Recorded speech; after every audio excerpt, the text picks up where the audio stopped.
베드로전서 1장 5절 말씀에서 9절 말씀까지 우리 함께 살펴보겠습니다.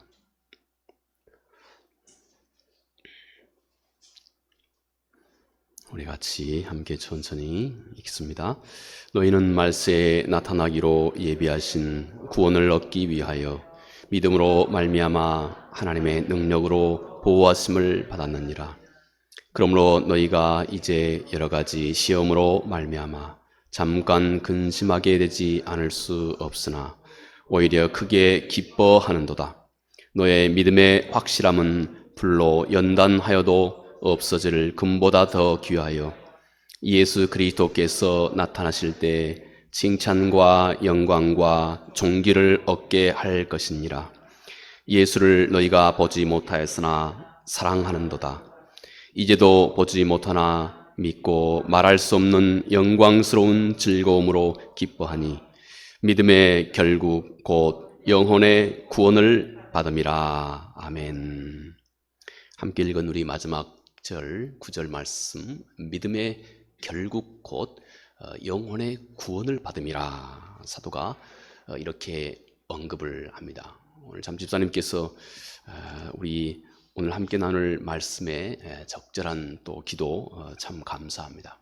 하나님께서 우리를 이 세상 속에서 하나님께서 우리를 구원하시는 것은 성서의 표현으로는 창세 이전부터 하나님이 우리를 구원하셨다. 우리가 상상할 수 없는 어떤 시간이죠. 우리가 상상할 수 없는 시간입니다. 그런데 왜 하나님께서 우리를 이 땅에 오늘 이 시대에 여러분과 같은 모습으로 여러분의 삶의 장 속에서 왜 하나님이 구원하셨는가? 에베소 1장 4절 말씀에 그렇게 말합니다. 우리를 거룩하고 흠이 없게 하십니다. 그렇구나. 하나님이 우리를 이 세상 속에, 이 세대 속에서 하나님이 우리를 구원하시는 것은 그분의 그 지대하신 우리를 향하신 구원의 목적은 우리로 하여금 결국 거룩하고 흠이 없게 하려 하시는구나 하는 점인 것을 우리가 알 수 있습니다. 우리가 아는 것처럼 구원은 예수 그리스도의 생명이 우리 안에서 생겨나기 시작한 것입니다. 그리스도의 생명이 우리 안에서 이루어지기 시작한 것입니다. 생명이라고 하는 것은 항상 그 안에 계속되는 어떤 그 독특한 특성을 가지고 있습니다. 생명은 계속됩니다. 혹시 멈추면 생명이 끝이 나는 것이죠. 그래서 생명은 계속되고 있습니다. 계속 생명은 또 우리 주님께서 말씀하시기를 계속 우리가 성장하고 성숙해 나간다 하는 것입니다. 자, 우리의 구원의 모습이 그렇습니다. 우리를 거룩하고 흠이 없게 하나님께서 우리 인생 전체를 거쳐서 많은 일들로 하나님께서 우리 삶에 수없이 많은 시행착오를 겪게 하시면서 결국 하나님이 나로 하여금 어제보다 오늘, 오늘보다 내일이 좀 더 거룩하고 흠이 없는 자로 나를 만들어 가신다 하는 것입니다. 여러분, 그런데 이 일을 하나님께서 어떻게 이루실까요? 이 일을 하나님께서 어떻게 이루어 가게 되실까요? 이것이 오늘 사도 베드로가 우리에게 일러주고 있는 모습입니다. 자, 이 답을 얻기 전에 하나님께서 우리 모두를 바라보시는 하나님의 안목에서 우리 모두를 바라보시는 하나님 앞에서의 그 우리의 모습이 무엇인가 하는 점에 대해서 우리가 한번 생각을 해봐야 되겠습니다. 하나님이 어떤 우리를 다루고 계시는가 하는 점이지요. 하나님 앞에서 우리 모두는 어떤 존재인가? 우리가 이 점을 쉽게 좀 알기 쉽게 이해하기 위해서 이건 마치 여러분 작은 페트병 속에 우리 물이 가득 들어있다고 합시다. 작은 페트병 속에 우리가 겉으로 슬쩍 보아서는 여기에 가득 들어있는 이 물 그저 깨끗하고 또 아무 이렇게 오염도 안 된 그런 깨끗한 물이라고만 보입니다. 그러나 실은 오래도록 가만히 두고 있는 이 페트병 안에 있는 이 물은 그 바닥에는 여러 가지 많은 찌꺼기들이 그 바닥에 가득 쌓여 있습니다. 그런데 하나님께서는 어느 날 이 페트병 그 안에 가득 들어있는 물, 겉으로 보아서는 아무 문제가 없는 것 같은 이 물을 마구 흔들어 버리는 겁니다. 마구 흔들어 버리는 겁니다. 우리는 절대 마구 이렇게 우리 자신이 흔들리는 것을 누가 원하겠습니까? 아무도 원치 않습니다. 그런데 하나님께서는 우리 인생 전체에 걸쳐서 말이죠, 때때로는 우리가 예전에 아주 실감나게 이런 경험을 했었고, 때때로는 어떤 사람은 지금, 또 어떤 사람은 앞으로, 이런 일은 우리 모든 사람에게 항상 있을 것이다 하는 것입니다. 그래서 예로부터 영국에서 이 전에 내려온 우리 기독교계의 재밌는 한마디가 있습니다. 만약 설교자가 환난과 시험과 고난에 대해서 얘기를 하면 이 교회 중간 이 통로에 많은 사람들이 모여들게 될 것이다, 이렇게 전해 내려온 말이 있습니다. 왜냐하면 돌아보아, 혹 지금 당장 아니더라도 우리 인생 전체를 돌아보아 우리 삶에는 항상 이런 시련과 환난과 어려움이 함께 오고 있다는 것입니다. 지금 당장은 아니더라도 우리 인생은 이런 시련과 환난과 어려움을 피해가지 못한다는 것입니다. 누구나 다. 또 우리는 가끔씩 내가 힘들고 어려운 이 순간에는 왜 나만 갖고 그러셔, 이런 생각이 참 많습니다. 다른 사람은 다 괜찮은 것 같이 보입니다. 나만 이렇게 힘들고 어려운 것처럼 보입니다. 이런 생각이 좀 극단적으로 가게 되면 이 사람은 아주 이 사회에 부적격한 사람이 되기도 합니다. 불필요하게 불특정 다수에게 무슨 자기 마음속에 있는 어떤 원한을 갖는다 하고 말이죠, 묻지마, 혹 극단적으로는 말이죠, 우리나라도 그렇고 이웃나라 일본도 그렇습니다. 중국은 보니까 더 심하대요. 묻지마, 이웃 상해랄지, 극단적으로는 이웃 목숨을 빼앗는 일까지 많이 있습니다. 우리 삶 속에는 이렇게, 여러분, 나 혼자만 이런 문제가 있는 것이 그런데 절대 아닙니다. 다른 사람도 똑같은 나와 다른 종류의 문제와 어려움을 갖고 있다는 것입니다. 그런데 신기하게 하나님께서 오늘 사도 베드로는 우리를, 그분이 거룩하고 흠 없게 우리의 삶을 만들어 가기 위해서 그분이 정하신 아주 분명하고 양보하지도 않는 우리를 구원하신 그분의 목적을 이루어감에 있어서 하나님이 우리에게 시험과 환난을 허락하신다 하는 것입니다. 아까 우리 얘기처럼 페트병에 있는 물을 마구 흔들어 버리는 것입니다. 그래서 그 물이 얼마나 탁하고 오염된 물인지 먼저는 자기 자신도 확인하도록 만들어줍니다. 시험과 환난 속에서 내가 얼마나 하나님 앞에서 비정상적으로 반응하는지 먼저는 자기 자신도 수없이 많은 이런 인생의 어려움과 또 인생의 이런 시험과 또 인생의 이런 역경을 통해서 나 자신이 하나님 앞에서 얼마나 부족하고 약하고 또 모자란 존재인지를 확인하게 하고 하나님도 우리의 마음을 그렇게 확인하신다 하고 성서는 그렇게 말씀을 합니다. 여러분, 마구마구 이렇게 페트병의 물이 마구마구 흔들리기 시작할 때 그동안까지 너무나 아무 문제가 없었던 것 같은 내 마음의 생각, 내 마음에 하나님 보시기에 꼭 개선해야 할, 앞으로 개선해야 할 모든 죄와 악이 내 생각과 내 언어와 내 반응과 내 태도와 이 모든 것을 통해서 점점 드러나게 됩니다. 그리고 나도 그것을 확인하게 만들어주고 하나님도 이것을 확인하시고, 그래서 우리의 눈길이 이제 아주 실체적으로 예수 그리스도, 우리의 구원자 되신 예수 그리스도, 그분께 향할 수 있도록 막연하지 않고 우리의 구체적인 경험과 함께 우리의 막연했던 눈이 이제는 사라지고 아주 실체적으로 우리의 눈이 그분을 쫓아가게 만들어 주신다 하는 것입니다. 자, 하나님은 우리를 이렇게 개선해 가신다. 이 말을 오늘 사도 베드로가 이렇게 전합니다. 6절 말씀에 그러므로 너희가 이제 여러 가지 시험으로 말미암아 잠깐 근심하게 되지 않을 수 없으나 오히려 크게 기뻐하는도다. 여러분, 하나님은 여러 가지 시험으로 결국 우리의 속사람을 순결하게 해 가신다 하는 것입니다. 이것이 여러분 우리의 삶을 다루고 계시는 우리의 하나님, 그분의가 참 신기하고 지혜로운, 그리고 우리 모두에게 해당하는 하나님의 손길입니다. 우리는 하나님의 능력으로 구원의 은혜를 얻게 되었죠. 그 말은 우리 안에 예수 그리스도의 생명, 이제 새 생명이 우리 안에 시작됐다는 것입니다. 하나님은 이 생명은 점점 자라가야 합니다. 만약 자라가지 않고 멈춘다거나 멈추고 있으면 우리 주님께서는 그것은 뒤로 퇴보하는 것이라고 말합니다. 이것이 생명의 법칙이라고 말합니다. 우리 주님께서 달란트 비유를 통해서도 생명은 그래서 신기하게 많이 가진 자는 점점 더 많이 갖게 되고 적게 가진 자는 있는 것마저 빼앗긴다. 여러분, 우리 마치 생명의 한 부분인 우리의 근육을 보면 알 수 있습니다. 근육은 사용하면 사용할수록 점점 더 그 능력이 왕성해집니다. 그러나 신기하게 이 생명의 법칙은 사용하지 않고 가만히 두면 있는 것마저 점점 더 사라지게 됩니다. 쓸모없이 돼갑니다. 이것이 생명입니다. 하나님의 나라가 이런 원리로 이루어지고 있다는 것입니다. 그러므로 우리의 삶, 우리의 그리스도의 삶은 점점 이렇게 자라가야 합니다. 자라가지 않으면 우리는 퇴보하고 있는 겁니다. 가만히 나는 중간인데요, 이런 법이 없는 것입니다.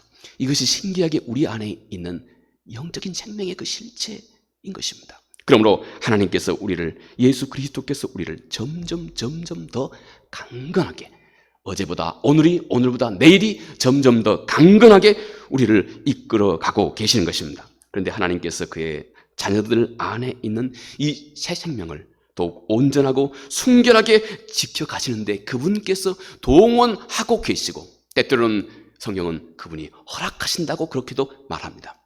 그분이 어찌하든 동원하고 계시는 것, 여러분, 그것이 곧 오늘 사도 베드로가 여러 가지 시험과 환난이라는 것입니다.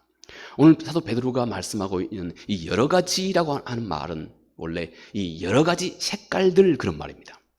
여러 가지 색깔들. 우리 삶 속에는 나는 이런 색깔에, 저 사람은 저런 색깔에, 저 사람은 저런 색깔에, 때때로는 내가 잘 알지 못하는 다른 색깔이기 때문에 잘 구별하지 못하는, 나는 마치 그 생명처럼 내가 가지고 있는 것밖에 잘 모르는데 저 사람은 저런 색깔의, 다양한 색깔의 어려움을 하나님께서 우리 가운데 시험을 허락하고 계신다는 것입니다. 그런데 성경이 우리에게 말씀하고 있는 것은 이것은 마치 모성애와 같은 하나님의 섭리이시다, 이렇게 말씀합니다. 우리는 연약해서 특히 내가 어떤 부분에 더 많은 시험을 받는 것은 내가 그 부분에 특히 내 약함이 있다고 하는 증거입니다. 우리는 우리의 약함으로 인해서 시험을 늘 우리가 받아가는 것이 이 세상 속에서 우리가 경험하는 시험의 시련의 한 모습이기 때문에 내가 약한 어떤 특정 부위에 약하면 약할수록 그 부분에 대한 시험이 우리에게 아주 많이 다가오는 것입니다. 그러나 하나님께서 왜 우리로 하여금 이런 우리의 삶을 허락하시는가? 마치 어머니가 자기의 사랑하는 아들과 딸, 자기 사랑하는 자녀들을 다루는 것처럼 이를 통해서 이 아이가 건강하고 튼튼한 이 세상 속에서 씩씩한 아이로 자라갈 수 있도록 하기 위한 바로 그런 섭리로 하나님이 우리의 삶을 다루신다는 것입니다. 히브리서 저자는 왜 하나님께서 그의 자녀들을 이렇게 훈련하시는지 그 대표적인 이유를 히브리서 저자가 이렇게 설명합니다. 히브리서 12장 10절 말씀입니다. 그들은 잠시 자기의 뜻대로 우리를 징계하였거니와 오직 하나님은 우리의 유익을 위하여 그의 거룩하심에 참여하게 하시느니라. 여러분, 시험과 어려움 혹 우리 삶 가운데서 비껴가지 못하게 되었을 때 여러분, 우리가 먼저 기억할 것은 하나님이 우리의 삶을 다루시는 것은 항상 우리의 유익을 위함이다 하는 점입니다. 항상 하나님은 그의 자녀들의 유익을 위함입니다. 두 번째는 바로 그것이 결국은 나로 하여금 신의 그 거룩한 성품에 내가 참여하도록 만들어 주신다 하는 것입니다. 그러니 사도 베드로는 오히려 기뻐하라고 말합니다. 오히려 기뻐하라. 이제 너희는 너희 앞에 있는 시험과 환난을 전혀 다르게 바라보기 시작하라 하는 것입니다. 전혀 다르게.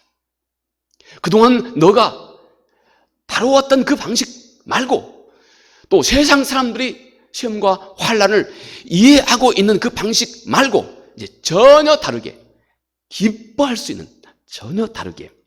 왜냐하면 하나님께서 이 시험과 환난은 결국 당신의 유익을 위함이요, 하나님이 우리에게 주신 가장 큰 선물, 신의 성품에 내가 참여할 수 있는 역량을, 우리의 정신적이건 또 우리의 영적이건 우리 안에 그 깊은 역량을 우리 안에 주시는 그분의 기가 막힌 역사가 이 안에 있기 때문이라는 것입니다. 여러분, 우리가 만약 이렇게 하나님을 신뢰하기 시작한다면 얼마나 우리의 삶이 달라질까요? 그런데 바로 이것이 하나님의 섭리라는 것입니다. 이 오랫동안, 꽤 오랫동안 이 잠수함을 오랫동안 타본 군인들이랄지 또 수병들 말이죠. 해군. 이 사람들이 아주 빈번하게 경험하는 일들이 있다고 합니다. 잠수함, 큰 잠수함이 말이죠. 이 바다 물속으로 이제 자망을 시작합니다. 물속으로 깊이 들어가기 시작합니다. 그런데 말이죠, 좀 깊이 물속으로 잠수함이 들어가면 이상한 일이 벌어진다는 겁니다. 분명히 잠수함에 바다 표면에 떠 있을 때는 물이 분명히 동쪽에서 서쪽으로 흐르고 있었습니다. 물이 이 특정 방향으로 흐르고 있었습니다. 그런데 이 잠수함이 바다 깊이, 수면에서 이제 바다 깊이 자망을 시작하면 바다 깊은 이 바다 아래는 물이 거꾸로 흐르고 있다 이것입니다. 물이 거꾸로 흐른답니다. 분명히 물 표면은, 바다 표면은 동쪽에서 서쪽으로 흐르고 있었는데, 이 물은 말이죠, 바다 깊이 들어가면 많은 경우 바다 깊이 있는 물은 서쪽에서 동쪽으로 흐르고 있다는 것입니다. 여러분, 이것이 하나님이 만드신 이 태양의 모습입니다. 겉으로 보아서는 표면으로 보아서는 아무런 겉으로 표면에 드러나는 것이 전체라고 생각이 되지만, 그러나 실상은 그 이면 속에서는 정반대의 일이, 깊은 시면 속에서는 물 표면과 정반대의 일이 지금 벌어지고 있다는 것입니다.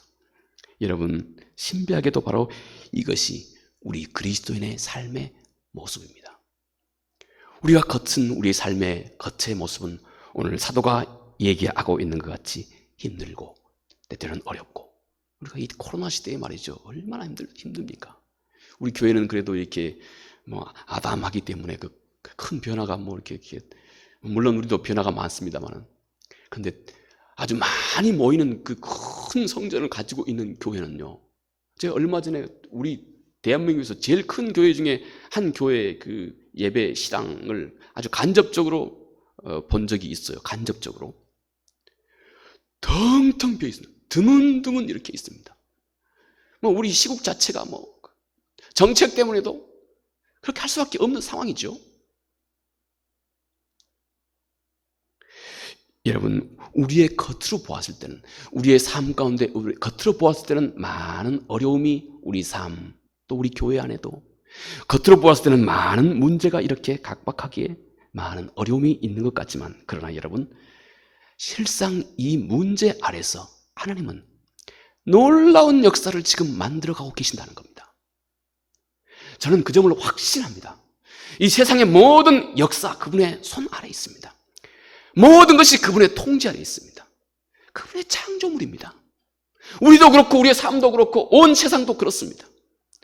우리는 물론 아주 눈앞에 있는 것밖에 우리는 알지 못하고, 먼 훗날은 우리가 알 수 있는 영역이 아니기 때문에 우리는 단지 우리 눈앞에 있는 것밖에 알지 못합니다. 그러나 하나님께서는 겉으로 드러나는 이 표면 말고 이 아래 깊은 물 아래서는 거꾸로의 역사를 이루어 가고 있는 것처럼, 우리의 삶의 표면은 때때로 힘들고 어렵고 그냥 모든 것이 꽉꽉 막혀 있는 것 같지만, 그러나 하나님께서는 우리 한 사람의 깊은 마음의 중심, 그 사람의 속사람과 그 사람의 인격, 그 누구도 다룰 수 없는 그 사람의 인격 속에, 가장 깊은 내면 속에 하나님이 내가 여기 있다, 아주 하나님이 구체적이고 실체적으로 그를 만나고 그를 다루고 그를 바꾸고 그를 변화시켜가고 계신다는 것입니다. 여러분, 이것이 우리 삶 가운데서 우리 그리스도인의 삶의 우리 삶 가운데 겉으로 드러나는 이 어려움 속에, 환난 속에 하나님께서 한 사람의, 하나님의 자녀들의 그 가장 깊은 인격과 속사람 그 마음의 중심에 하나님이 정말로 중요하게 여기시는 바로 그 부분에 하나님께서 놀라운 역사를 이루어가고 계신다고 하는 것. 여러분, 이 진리를 우리 모두가 다 잊지 말아야 한다는 것입니다. 이것이 여러분 하나님의 손길입니다. 전능자의 손길입니다. 그러므로 히브리서 저자가 이렇게 말합니다. 겉은 슬퍼 보이나 그의 내면에는 의와 평강의 열매가 맺어간다. 그러니 여러분, 오히려 환난의 때에 그러므로 너희는 이제 보이지 않는 하나님의 손길을 이제 너희가 손길에 눈을 열라 하는 것입니다. 왜냐하면 그것이 눈에 보이는 환난을 너가 힘차게 이겨갈 수 있는 힘이 되기 때문에, 보이지 않는 그분의 손길을 내가 알아볼 수 있는 영적인 깨어있는 안목이 있어야 눈앞에 다가오고 있는 이 어려움으로 인해서 너가 낙심하지 않고 오히려 기뻐할 수 있는 진정한 그리스도인의 삶의 모습을 이 땅에서 이루어가기 때문이다 하고 성서가 그렇게 말씀합니다. 두 번째 7절 이하에 너의 믿음의 확실함은 불로 연단하여도 없어질 금보다 더 귀하여 예수 그리스도께서 나타나실 때 칭찬과 영광과 존귀를 얻게 할 것이니라 말씀합니다. 여러분, 이 시련은 그러므로 우리 하나님의 자녀들에게, 우리에게 시련은 금보다 더 귀한 믿음의 확실함을 만들어낸다는 것입니다. 믿음이라고 하는 것이 여러분도 아시는 것처럼 아주 추상적입니다. 그게 어디서 시작되고 어디서 끝나는지, 그 믿음의 크기를, 그 믿음의 부피를 누가 어떻게 재겠습니까? 그런데 그럼에도 불구하고 환난과 시련이, 하나님의 자녀들이 겪어나가고 있는 환난과 시련이 그 믿음의 좀 더 확실함을, 믿음의 그 확실함을 우리 안에서 만들어주게 된다 하고 성서가 우리에게 말씀해 줍니다. 사도는 말하기를 믿음의 확실함은 그러므로 금보다, 없어질 금보다 더 귀하다, 그렇게 귀한 것이다 하는 것입니다. 왜 사도는 믿음을 이렇게 금으로 비교할까요? 여러분, 옛날 시대부터 사도가 이 베드로 전후서를 쓰고 있는 이 시절에도 그렇고 그 이전도 그렇고 훨씬 이전부터죠. 금은 모든 이 고대 세계에서부터 금은 가장 귀한 것의 대표였습니다. 그래서 우리 인간이 가장 귀한 행위를 하는 곳, 신을 경배하는 이 당시에 성전이랄지 이런 곳에는 가장 귀한 금을 항상, 금으로 도금을 한달지 이렇게 금을 항상 사용을 했습니다. 모든 것에 또 척도가 금으로, 어떤 가치에, 진귀한 것에 척도를 금으로 삼았습니다. 요즘도 이 달러, 곧 돈의 그 가치를 금으로 환산하고 있는 것 아시죠? 금이 이렇게 우리 인간 사회에 가장 중요한 것, 가장 중요한 가치의 기준이 예전부터, 오랜 시절부터 그렇게 돼 왔던 것입니다. 이 금의 귀한 가치를 사도는 그러므로 믿음의 가치로 그렇게 비유하고 있는 것입니다. 사도는 말하기를 믿음의 시련은 금보다 그런데 더 귀하다 이렇게 말씀합니다. 왜 그러겠습니까? 여러분, 금을 이제 재련을 할 때 말이죠, 도가니에서 금을 재련합니다. 그런데 이 금에 뜨거운 불을 가하면 가할수록 이 금은 점점 더 순도를 높이죠. 순결해집니다. 금의 그 순도가 더 점점 높아지는 것이죠. 불순물이 사라지는 것입니다. 그런데 금은 그렇다고 해서, 순도는 높아지지만 그렇다고 해서 금의 그 양, 금이 더 점점 커지지는 않는다는 것입니다. 줄어질 뿐이지, 순도를 높이면 높일수록 그 양은 줄어질 뿐이지 커지지는 않는다는 것입니다. 그런데 믿음은 그 반대다는 것입니다. 성도에게 있어서 믿음은 그 반대다는 것입니다. 이상하게 성도는 하나님 앞에서 그가 견디어 갈 만한 믿음의 시련이 그의 삶 가운데 많아지면 많아질수록 금처럼 그 순도도 순결함도 점점 더 더해지거니와, 그런데 이상하게 믿음은 그 믿음의 깊이와 부피와 넓이와 크기가 커진다 이것입니다. 그래서 금보다 더 귀하다는 것입니다. 금은 순도를 높이면 높일수록 점점 줄어지는데 성도의 믿음은 시련이 당하면 당할수록 그 순도뿐만 아니라 그 믿음의 분량도 점점 더 커져간다 하는 것입니다. 그래서 사도는 믿음의 실은 금보다 귀하다 이렇게 말합니다. 때문에 하나님은 그의 사랑하는 자녀들의 삶에 이런 시련을 그의 삶에 이런저런 또는 이때 저때 이런 시련의 삶을 허락하고 계십니다. 우리가 아는 것처럼 구약 다니엘서에 등장하고 있는 다니엘의 세 친구들 사드락과 메삭과 아벳느고 세 친구들, 느부갓네살이 자기 신상을, 자기 형태의 신상을 만들어가지고 거기에 절하도록 했습니다. 아마 옛날이건 지금이건 이 독재자들은 말이죠, 이렇게 모든 국민들의 관심을 자기 자신에게 집중되도록 늘 했던 것이죠. 그래야 밀란이 없고 반란이 없고 나라를 그렇게 지배할 수 있기 때문에 때때로는 종교의 힘으로, 때때로는 우상 이런 힘으로 이런 어떤 카리스마를 만들었죠. 예나 지금이나 똑같습니다. 느부갓네살은 자기의 형상을 만들었습니다. 금으로 만들고 거기에 모든 사람들이 절하도록 했습니다. 이를 거부했습니다. 이 J.I. 패커라고 하는 분이 쓴 글 제가 전에도 한번 말씀드린 바 책 노인 것이라고 하는 그분의 그 책에 그분이 아주 중요하게 여기고 있는, 참 우리가 꼭 기억할 만한 내용을 그분이 거기에서 기록합니다. 하나님을 진짜로 아는 사람들, 하나님에 대해서 공부해서 하나님에 대해서 아는 것이 아니고 하나님을 진짜로 아는 사람, 그분을 아는 사람들은 이상하게 그런 이들의 마음속에는 담대함이 있다는 것입니다. 담대함이 있습니다. 하나님을 정말로 알고 있는 사람은 이상하게 담대함이 있습니다. 또 하나님을 진짜 알고 있는 사람은 하나님을 위해서 큰 힘, 그분 표현은 에너지, 큰 힘을 또 가지고 있습니다. 또 그분 얘기는 하나님을 알고 있는 사람은 자기 삶에 대한 어떤 큰 만족감을 갖게 됩니다. 담대했습니다. 사드락과 메삭과 아벳느고, 하나님을 정말로 알고 있는 이들, 신실한 믿음을 가지고 있는 이들 담대했습니다. 우상에게 절 안 한 겁니다. 결국 그가 풀무불 속에 그들이 갇히게 된 것이죠. 그러나 여러분, 그 일을 통해서 하나님은 이 세상 속에 하나님의 그 신비하신 살아 역사하심을 이 세상 가운데 드러내시는 기회로 삼았습니다. 그가 평범하게 아무 문제가 없었으면 그 안에 무엇이 있는지, 페트병이 가만히 있으면 그 안에, 물 안에 무엇이 있는지 전혀 모르지 않겠습니까? 그런데 그의 삶이 마구마구 흔들리자마자 이 페트병 안에 있는 물이 밖으로 튀어나온 것처럼 하나님은 신실한 성도들의 삶을 때때로는 이렇게 흔들림으로 인해서 그 안에 살아계신 하나님을 세상 사람들이 목도할 수 있도록 드러내주시는 겁니다. 세상 사람들과는 다르게 모든 일을 대하고 세상 사람들과 다르게 모든 일을 헤쳐가고 있는 독특한 하나님이 그 안에 살아계심, 그리고 하나님을 섬기는 자의 그 세상과 다른 생명을 하나님께서 이렇게 드러내신다 하는 것입니다. 이렇게 성도에게 어둠의 시간은 그를 통해서 예수 그리스도의 빛을 세상 앞에 활짝 드러내는 기회로 삼는 것입니다. 여러분, 하나님은 마치 아주 완벽하신 이 금 세공인과 같습니다. 완벽한 금 세공인. 하나님은 절대 실수하지 않습니다. 하나님은 또 절대 단념하지도 않습니다.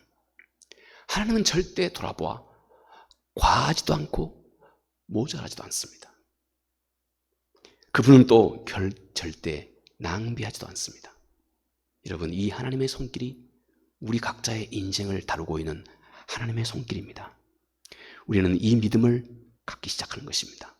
우리 삶이 어떤 자리에 있다 할지라도 우리는 그분의 완벽하신 나를 향한 그분의 인도하심, 우리 안에서 선한 것을 시작하신 그분께서 우리 주 예수 그리스도의 날까지 우리를 완전하게 하신다 한 빌립보 1장 6절 말씀과 같이 그분은 이토록 완전하게 우리의 삶을 다뤄가고 계시는 것입니다.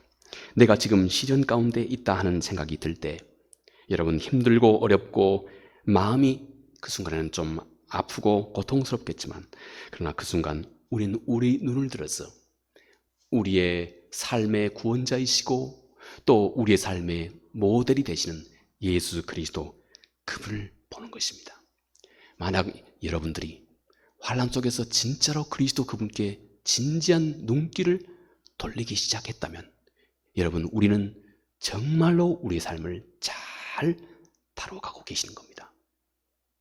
이제 우리의 눈을 들어서 우리가 어떤 자리에 있다 할지라도 여러분 꼭 예수 그리스도를 생각하시기 바랍니다. 그리스도 그분의 길을, 그분이 우리의 모델입니다. 그분의 길을 꼭 생각하시기 바랍니다. 그러면 거기에 우리의 지혜가 떠오릅니다.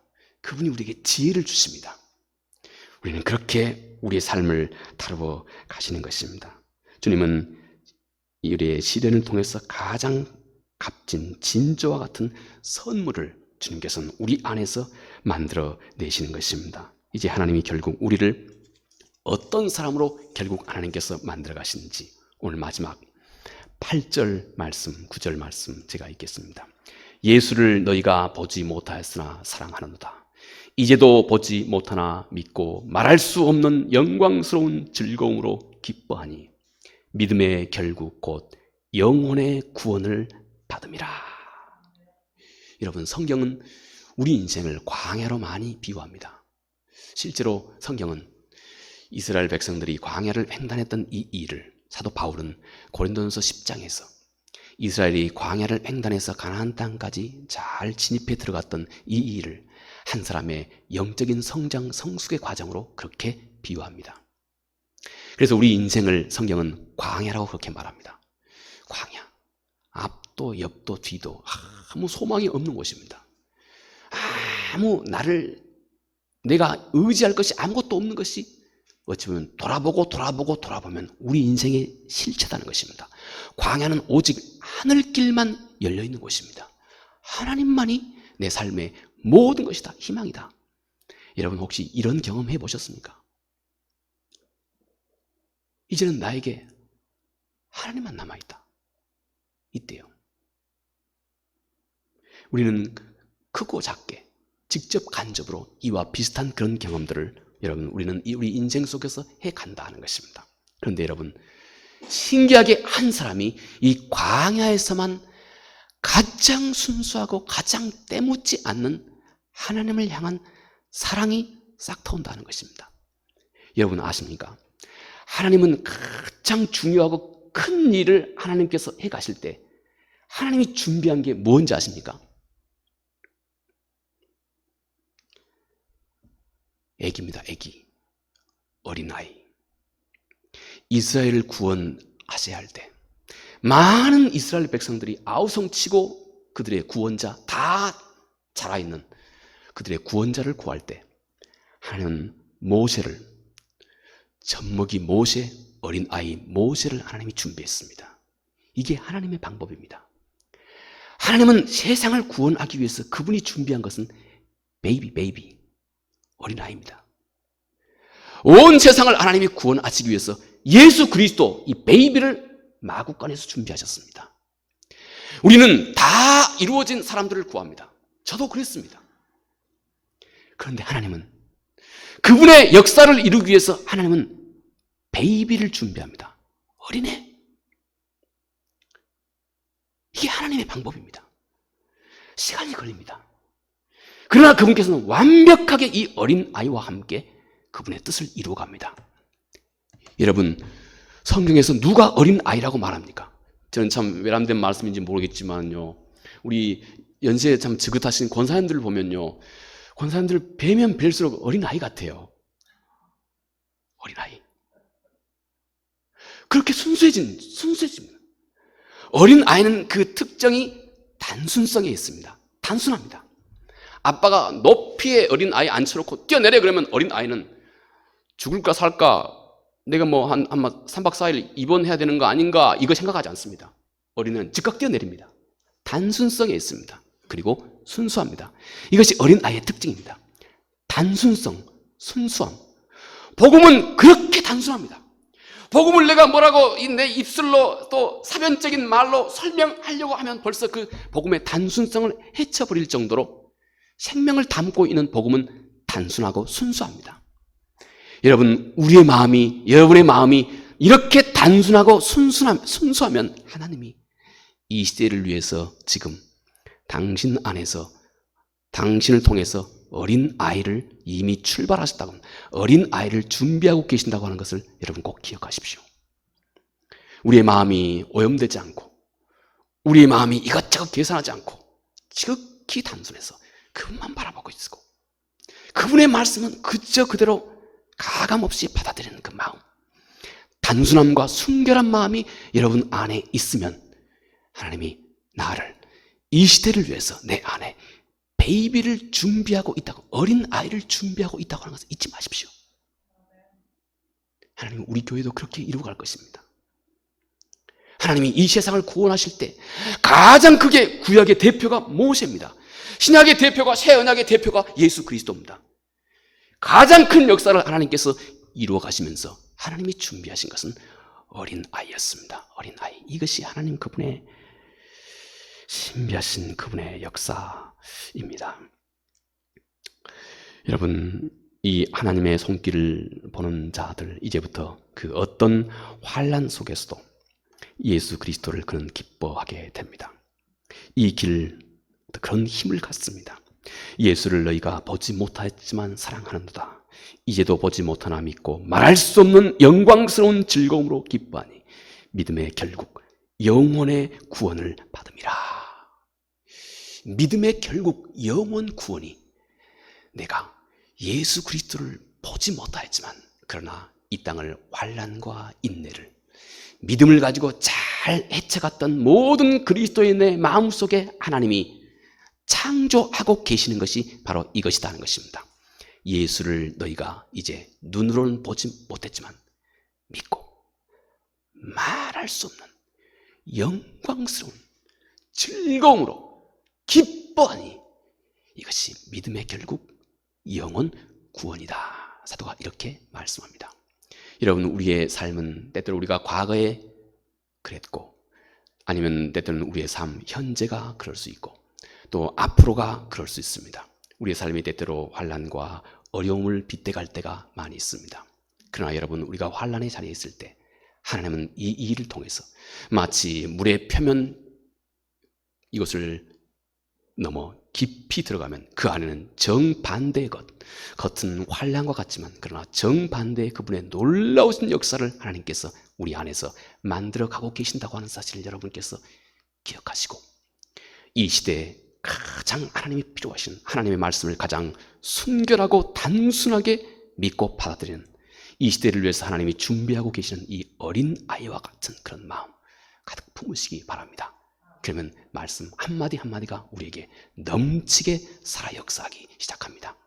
은혜로우신 아버지 하나님, 고맙고 감사합니다. 우리에게 하나님의 말씀, 곧 하나님을 지극히 사랑하셨던 베드로의 삶을 통해서 우리에게 놀라운 선물을 주신 것 주님 감사합니다. 환난과 시험, 그 이면 속에 하나님의 보이지 않는 놀라운 손길을 우리가 바라볼 수 있는 깨어있는 믿음의 안목을 허락해 주셔서 이 시대의 기쁨으로, 담대함으로, 감사함으로, 만족함으로 주님 이 시대에 우리의 삶을 힘차게 헤쳐갈 수 있도록 도와주시옵소서.